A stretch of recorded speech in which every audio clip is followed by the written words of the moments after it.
பார்த்துக் கொண்டிருப்பது 24 நியூஸ் தமிழ். உலக புகழ்பெற்ற வேளாங்கண்ணி புனித ஆரோக்கிய அன்னை திருத்தல பேராலயத்தின் ஆண்டு பெருவிழா முன்னிட்டு தமிழக அரசு சார்பில் கடந்த ஆண்டை விட விரிவான ஏற்பாடுகள் செய்து வருவதுடன் தமிழகம் முழுவதிலும் இருந்து விழா நாட்களில் கூடுதலாக 1050 அரசு சிறப்பு பேருந்துகள் இயக்கப்படும் என தமிழக அரசு அறிவிப்பிற்கு பேராலய அதிபர் இருதயராஜ் மகிழ்ச்சியுடன் நன்றி தெரிவிப்பு. அன்னை வேளாங்கண்ணி தாயின் பிறந்த தின விழாவைத்தான் நாங்கள் செப்டம்பர் 8ஆம் தேதி கொண்டாடுகிறோம். அது மிகப்பெரிய விழாவாக கொண்டாடப்படுகிறது. இதை நவநாள் என்று ஆகஸ்ட் மாதம் 29ஆம் தேதி தஞ்சை ஆயர் அவர்களால் மாலை கொடியேற்றப்பட்டு 10 நாட்கள் ஏறக்குறைய இந்த விழா நடைபெறுகிறது. இந்த விழாவிலே ஏராளமான மக்கள் நாடு கடந்தும் இங்கே வந்து இந்த விழாவிலே கலந்து கொள்வார்கள். ஆகவே இவர்களுக்காக எல்லா ஏற்பாடுகளையும் வேளாங்கண்ணி நிர்வாகமும் நம்முடைய நாகை மாவட்ட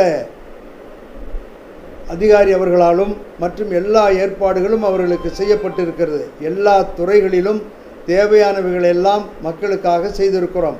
சுகாதாரத்துறை, போக்குவரத்து துறை, காவல்துறை, கண்காணிப்பு, பாதுகாப்பு, குடிநீர் மற்றும் சுகாதாரம் என்று எல்லா ஏற்பாடுகளும் நாங்கள் செய்திருக்கிறோம். இதிலே நாங்கள் பேரூராட்சியோடும் நாகை மாவட்டத்தோடும் எங்களுடைய நிர்வாகமும் இணைந்து மக்களுக்கு எதெல்லாம் தேவையோ அவை எல்லாவற்றையும் நிறைவாக செய்திருக்கிறோம். இதனுடைய ஒரே நோக்கம், எங்கள் அனைவருடைய நோக்கமும் மக்கள் திருப்பயணிகள் பயன்பெற வேண்டும். எந்த விதமான அசம்பாவிதமோ வேறு எதுவுமோ நடைபெறக்கூடாது என்பதற்காக கடற்கரையிலும் கூட நாங்கள் பாதுகாப்பை அமைத்து போட்டுகளெல்லாம் அமைத்து மக்களை பாதுகாத்து வருகிறோம். அனைவரும் மகிழ்வோடும் மனநிறைவோடும் அன்னையினுடைய அருளையும் ஆசிரியம் பெற்று செல்ல வேண்டும் என்பதுதான் எங்களது விருப்பம்.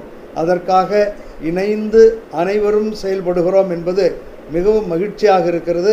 ஆகவே பேரூராட்சிக்கும் நாகை மாவட்ட ஆட்சியாளர் அவர்களுக்கும் காவல்துறை கண்காணிப்பாளர் அதிகாரிகள் அனைவருக்கும் எங்களது நன்றியை தெரிவித்துக் கொள்கிறோம். செப்டம்பர் மாதம் 29ஆம் தேதி கொடியேற்றத்து அன்று மிக அதிகமான மக்களை நாங்கள் எதிர்பார்க்கிறோம்.